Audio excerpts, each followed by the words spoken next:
God for it. And I will invite you to pray this morning, Pastor Jordan and Lisa. Let's pray. Our loving Father, we thank you, God, for this wonderful. Pray ka po sa lahat sa pagbibigay sa Lisa. Perfect combination as partner. You are entering into a sacred covenant as life partners in God. Partners in God. And you have Pastor Janisa to be your wife, to live together in the covenant of faith, covenant of hope and love according to the intention of God for your lives together in Jesus Christ. Yes, yes. Yes, I do. Kasi naman isa. To illustrate, to create a loving, healthy, and happy marriage with Janisa. Yes, sir. Janisa, as a person, your dad. Yes, sir. I-share mo ang joy, as well as sorrow, kasubok, kasakit, and triumph. Pagdalagaan siyempre, success ng inyong pagdalagaan. Kaya siyempre, sa pagkakaroon, sa mga failures na kinabuhin. Will you listen to Janisa, in our souls, and stand by her faithfully in sickness and in health? Yes, sir.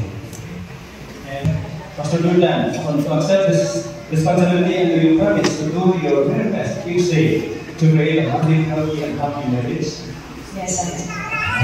Para kay Janessa, ang pinakaunang relationship was a failure. It's because God wasn't the center of it. So nagkabot ko si Lino, nag-blame pa ako ng ex. Because naglagali ako sa barfly. Tapos 2014, di ko remember na siniya ko sa iyo mga what I feel is wrong. Sa ako nabagsagan sa iyo kaya ayaw nito. And then I begin to praise the name of the Lord. If what I feel kung nakakabagsagan, hindi mo feel, I hope Lord na po ako hindi kay kasakit sa balasyan. Pastor Jordan, Say one Lord, if kung nakakabagsagan sa email ang buong, I hope Lord that you will move again my heart. Kagagawa mo ako magmula.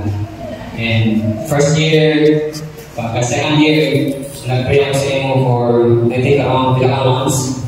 And then malapit, ito, Lord, hindi mo naging sakto, wala nang sabat sa akong pangamulo. I will start my relationship with Janessa. Ito kaya remember na 3 months. Wala akong nagsapak sa inyo. Nagawa ako sa atong circle of friends because na gusto ko bila ako na pagpapalaga sa inyo because I know it's wrong. And then, kapag ang 3rd year, na-okay ang relationship. Nagsiling ka nga, simple ka na. Nagtawag ako kay mga mo. Nagtawag ako online, pagtawag kasi online. Pagkakalap ko mga yang simong bata. Ang sabi mo sa akin, pag-graduate ka, wala na ka ba? So, hindi mo nga pinili ka. Umuwi. Hey, I would like to make a promise to God that I will love you with all my heart. You are second to my God, and I know that I'm not mag-ihad ng mga kapaglayan, but I also praise God sa my life. Kaya ikaw ang kabaliktaran. You are very straight. Being my constant confidant, I know madamo sa mga batang natulong natin, but then you always stood up na ginamitin ang mga virtues kay mga pagtuo. And thank you for influencing me how to be faithful, how to be loyal. About gani, he is not kind. Tama ka loyal. Kaya even before when we went to Africa, niya, he will still wait patiently until that day na maging okay na ang tanan. So, I know madamo sa mga classmates namin, even pastors around us, were praying for us sa sining ng mga butang na mahanap. And also, it is also our answered prayer. And I thank God sa inyong mga kabuhi. Thank you for being so loyal sa alagawadanan. As a short sharing sa kinahangin mo, when we are in Africa, even though malayo, not even a single day pass na wala na siya na-communicate. Mga hindi na saya hindi siya makakontak. Even if pagbuka ang cellphone, you will find ways to send message. Nagpapamusta, na-encourage, and also lifting me up in times na nagkakaluyahan ako sa mission field. And I praise God for your life and for your sincerity na nakita ko din na kung ikaw kamaayaw na tao.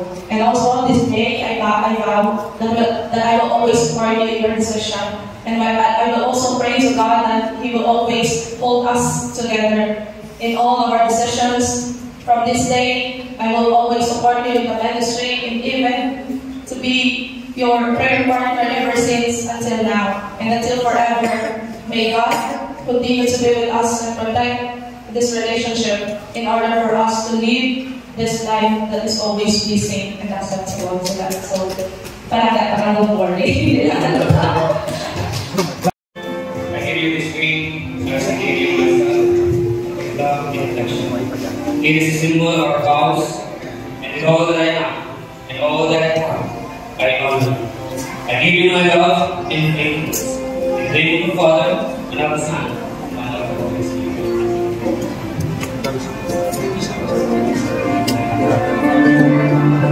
Give you this ring as I give you myself, with love and affection. It is a symbol of our vows, and with all that I am and all that I have, I honor you. I give you my love and faithfulness. In the name of the Father, and of the Son, and of the Holy Spirit. Today, reminding you and us, that Christ covers us in His love. Your new home will be a place where God dwells with us. You have chosen to live under the mantle of His love.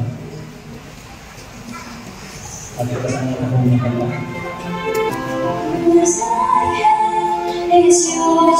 The Lord, I hope.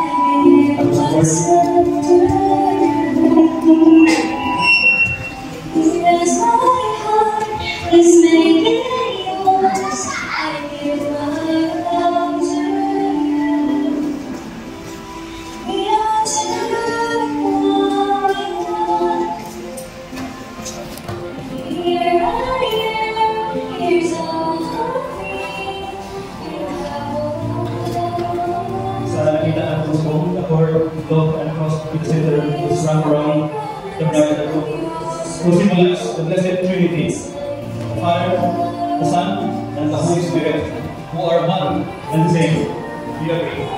Amen? This Lord without beginning or end, Pastor Jordan and Pastor Melissa, symbolizes the same union and infinite nature of your marriage. Our loving and Heavenly Father, we glorify your name, O God. We praise you and worship you because of who you are. We thank you, Lord God, for this opportunity that you have given to us to witness this two person who love each other. Because we believe, Heavenly Father, that the marriage, you are the one who instituted this institution, Heavenly Father, to glorify your name, O God. And thank you for the love and honor that has been given through these two people, O God. And I pray in the name of the Father.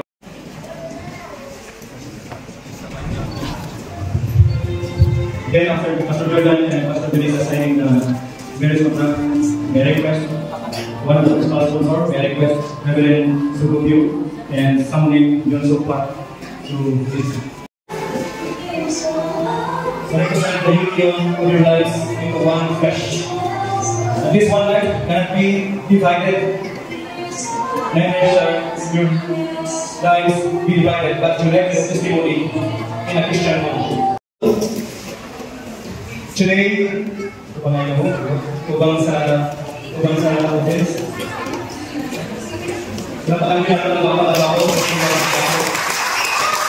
Today, as God has ordained and faith has certified the marriage of Pastor Jordan and Pastor Janisa, they go forth hereafter no longer as separate, but as one flesh.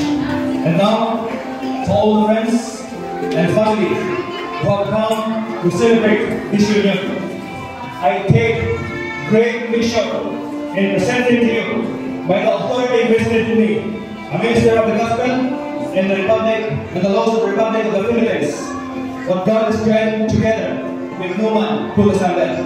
I now pronounce you Pastor Jordan and Pastor Janisa. I pronounce you as my wife. Ladies and gentlemen, and you, Mr. and Mrs.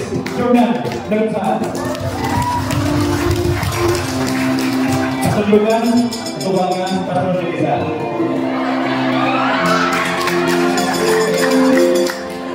Kagabi, may rehearsal kami. Kaya Pastor, pwede niya ako naman i-practice ang gising. Pwede. Pastor Jordan, you will now kiss the bride.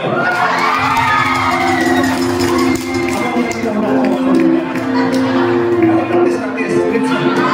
You will now kiss the bride.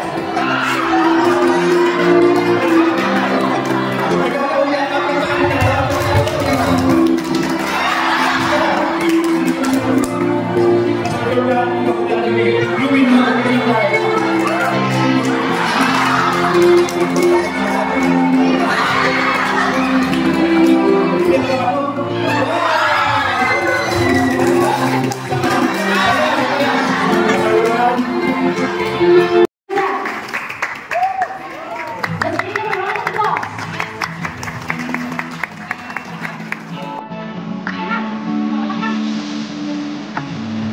Congratulations.